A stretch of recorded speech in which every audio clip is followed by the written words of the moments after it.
Welcome to another episode of 507 Garage. In this episode, I'm kind of gonna give a update of where the station wagon is, additional things that I need to do to get it to where it's supposed to be, and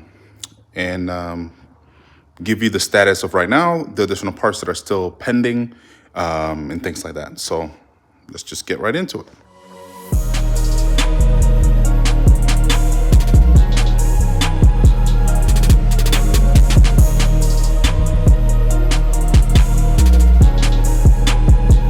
So if you can see, there are a couple of different things that have changed. There used to be a 135 right there, or not 135, a 335. That no longer is here because it just didn't meet the purpose of what I was trying to do. So my brother's IS300 is here. That car should be ready to go. Should be producing about 450 wheel horsepower when it's done.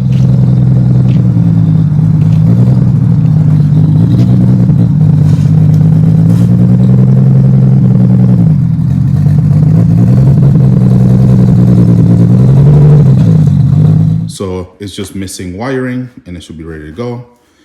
The 2UZ that was in the 335, which had the Drift HQ engine mounts, is here. So that I'm just gonna be moving it around.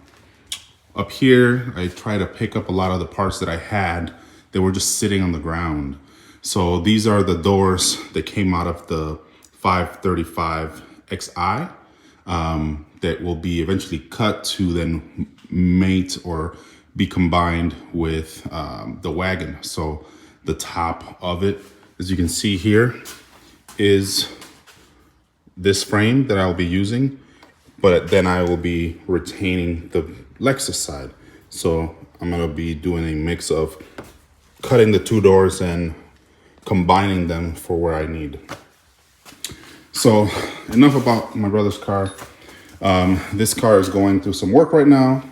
On the areas that I can right now is the suspension. So just doing the suspension work. A lot of the suspension work for the wagon is basically OEM. So in the back it's just OEM everything. So just gonna drop this subframe just like we did with the race car. Drop the subframe and basically refresh all the parts that are there. I'm gonna be picking up a additional rear subframe for this car, just to have an extra one, clean it up, make it look nice, things like that. The other thing that is happening with the wagon is that a lot of the engine parts that I need will soon be made. They are all custom made by Hell Steel. So I'm just waiting on a couple things that I need to get to them so they can basically build me a kit.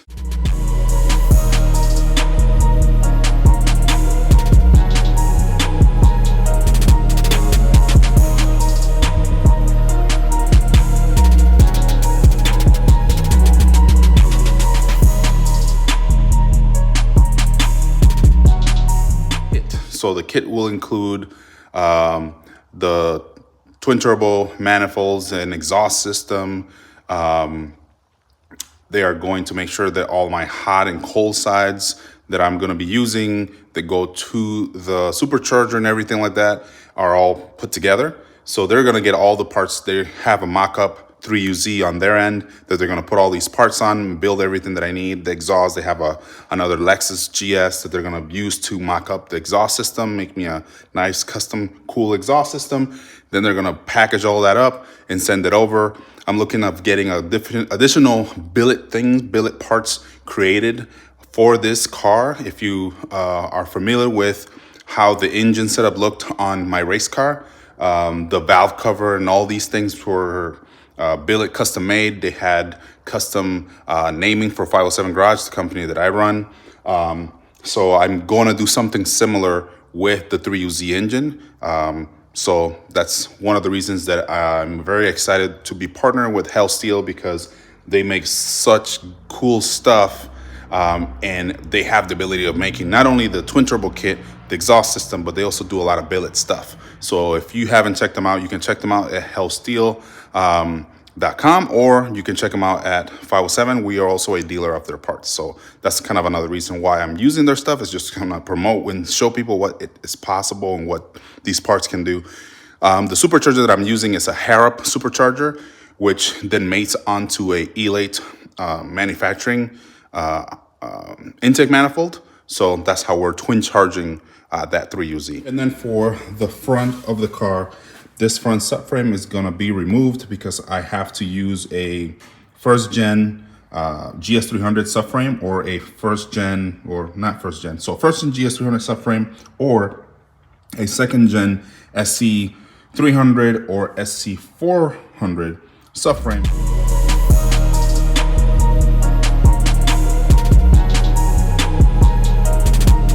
Because it would allow me for the all-drive system that's supposed to go in the front. So that is another item that I will be acquiring soon, now that we're going to be focusing on all of the suspension stuff until I get a lift. The lift is going to be installed on this third stall. These garage brackets are supposed to go up, so I'm going to be getting a high lift garage door setup for both doors, but the lift is going to be here. Why am I getting a lift, you ask? Well, this piece here is really heavy, and since I can't cut it separately, I mean I could, but right now it's all in one piece, and it's easy to move around in one piece. I don't lose a lot of the structure if I keep it in one piece for now. There's glass, which also adds weight. The sunroof is here, and I want to use the sunroof for this car. So this car is supposed to have a panoramic sunroof, as well as be a wagon and all that cool stuff to kind of modernize it a little bit, add that nice station wagon look. But having a 2-post lift is gonna make it a lot easier for me to lift this so I can continue cutting what I need off this car. Without it, I was doing it all with the use of brute force, and I hurt my back in the process, and I just don't like being hurt. So trying to work smarter this time. So I'm spending the money to get this stuff done. So just waiting for all the parts to arrive for that so I can finally install it and continue on this section of this build. Clearly I like GS300s, so I got another one. This is another GS300. It's damaged, so I got it from Copart. I have a Copart membership. So I got it from Copart. Needs a couple of different things to be working. The front steering is fixed. It used to position in a weird way. It looked like it was damaged due to an accident, and it just bent a couple different parts. I'll show you one of the parts that was bent so you can see what I mean. So the lower ball joint was bent, and this is what it looked like. It's not supposed to look like this. Also, on another part that was damaged, let me see if I can find it here. It was the what do they call it? The toe arm. The toe arm was bent. But anyways, I can't find it. So let me show you here. So the toe arm was bent. This is a new, or not new, but it's a toe arm that came from the blue car, because the blue car is gonna get different types of arms. So this was bent, almost had like a U shape. And this car came with the suspension already on it. So it has a really nice suspension setup already. I didn't know that prior to purchasing it. The interior is really nice and pristine. Really clean interior. The previous owner had a nice sound system on this thing, and they had a nice JL Audio subwoofer in the back, and a lot of nice little pieces, WeatherTech mats and stuff like that. Has this nice little wing I like, so it's pretty neat. And then the front side looks like this. So really neat. It's a 04. He just took his amp basically, but I have an extra one of these, so I can easily just replace it. Not a big deal. So this is a black 04 GS300, and for that piece that I told you that was missing, I have it up there. So there's another one up there. The funny part is that this blue GS is a black interior GS. This one is black interior. And this one is also black interior. So this one runs, but it needs to have the, what do you call it? I forget what it's called now. Let's see, the part is over here.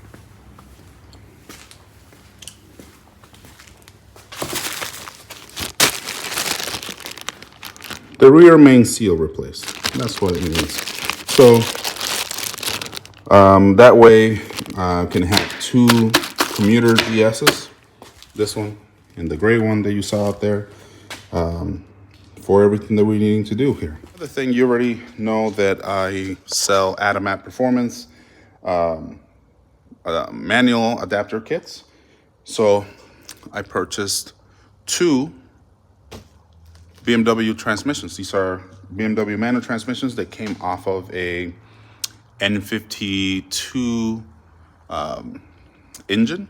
So these are the GS6 37DZ. So these are ones that came out of like E91s or E61s. They were diesel. So I have two of them.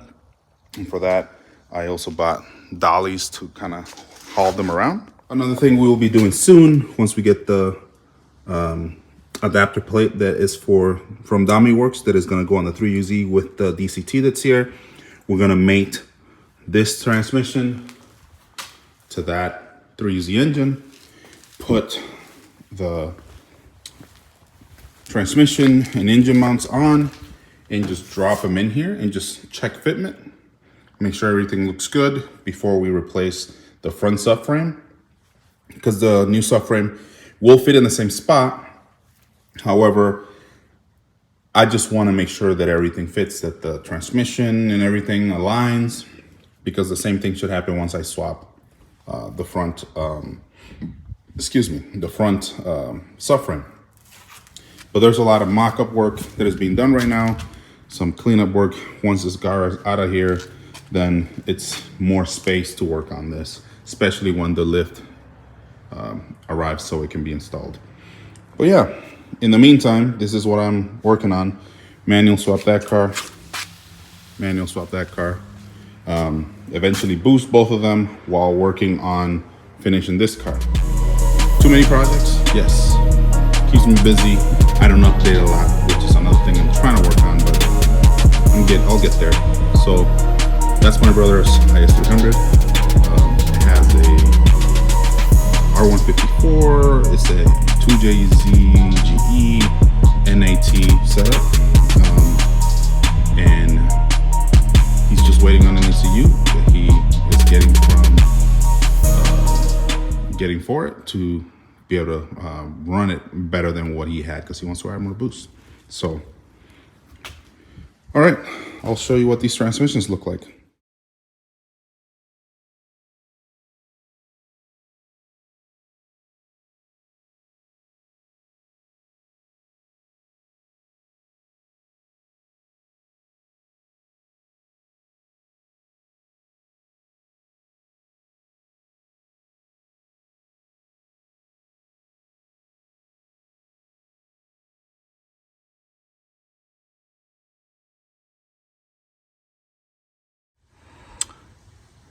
This is from a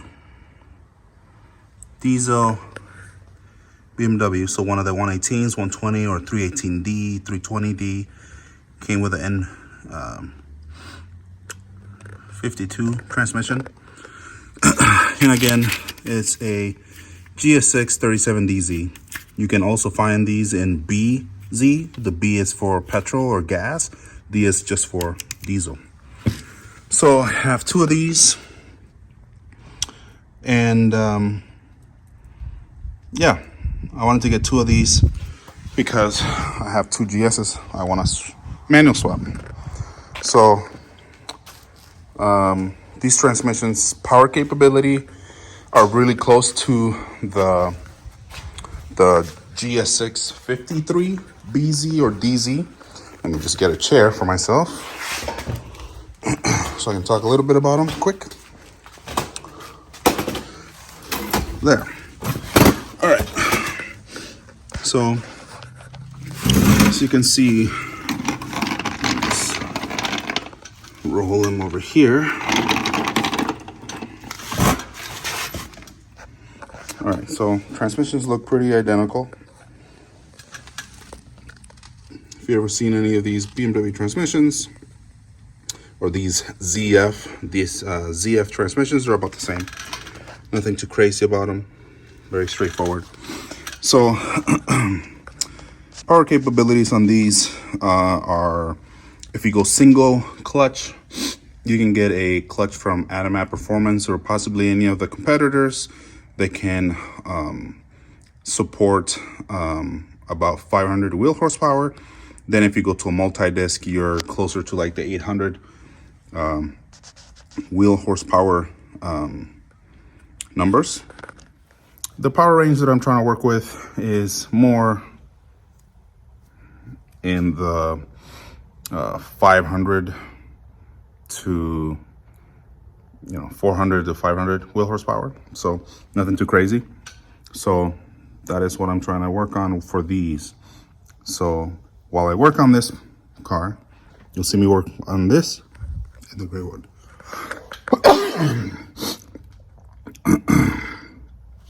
You'll see me work on this black one and the gray one, and you'll get some glimpse of my brother's IS300 here and there as we work on getting this done for the wagon, as well as some of the other fun cars we're trying to build for the summer. Summer's approaching.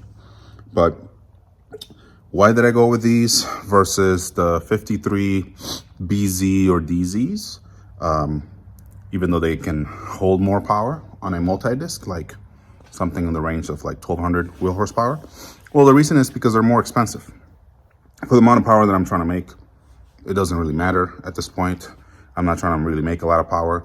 A R154 is too expensive. A W58 is too expensive. And I was able to get these really cheap. So, and when I say cheap, what do I mean? Well, under $600. So I am really happy with that option. It makes the job easier. If I can spend less money on that, then I have more money for the turbo kit. I have more money for the manual transmission swap kit, and I can make everything work. So yeah. And as you can see, I'm a fan of these BMW transmissions. They remind me of the Getrag transmission that came in the Supra, so the V160 and the V161. And I don't know, they seem very sturdy, and I can't wait to manual swap both of these cars with them. And the Wagon is getting the DCT transmission. So I'm clearly a fan of BMW cars, but I lean more to the Lexus side of things. So aside from that, there's not much that is new in regards to what I'm doing.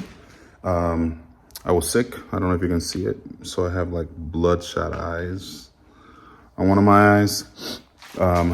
So it was pretty crazy. So I'm better now. And this is where we're at. If you look at my ceiling, I have really tall ceilings, and the way that they mounted these doors, it's just wasting that real estate up there. House came with a garage heater, which I use in the winter, but I would like to take advantage of the ceiling height. So 15-foot ceiling being wasted on these type of lower garage doors. Excuse my neighbor's dog. So if you have any questions, let me know. Just for reference, these are wheels that I was gonna put on the race car. These are 325 by 30 19s. You can't see it there, it's kind of backwards. But these are the ones that I put on the back of the Wagon. The car is on jack stands right now. This car is on air, and I'm still debating if I'm gonna stick with air or go coilovers or not. I already have a pair. I'm looking to see if I get a different set, but we'll see. I don't know yet. Thanks for tuning in for the 507 garage update. It's very short, just a couple different things we're doing on the side that is separate from the wagon. These are a lot of parts that eventually what I'm trying to do is put a shed in the back so I can move all of these things that are taking up space to the shed. And when the lift gets in here, I have more of just cars, tools in a toolbox, either back here. I'm planning on either removing that and just the lift cars in the toolboxes so I can work on stuff and be a little more efficient. So I'm hoping that in probably the middle of this month to maybe April 1st, hopefully everything is all set up. I have a couple videos in regards of what things look like before, what it looks like now. And because this is there, I never got a chance to paint that section white. So we'll be redoing the entire garage once that two-post lift and all those things make it here. So hopefully the lift gets here in a couple weeks. I can put it in here and go from there. Not sure if I'll redo the floors as well. Might do that to take advantage of it and just get everything all done in one go. So, but we'll see. Again, like and subscribe. I appreciate the support on the channel. We reached over 1,000 subscribers already. Trying to stay consistent and making content just to get the watch hours up so we can start monetizing and do a lot more things. The Instagram page is the same, 507_garage or ELLEONGS is my Instagram, or Elions is what some people like to pronounce it as. And just keep tuning in. We'll keep updating you. This project is not dead. The race car should be back. But just trying to get, I guess I'm just doing GS shit and IS 300 stuff. So again, tune in for the next episode. See you in the next one. Bye.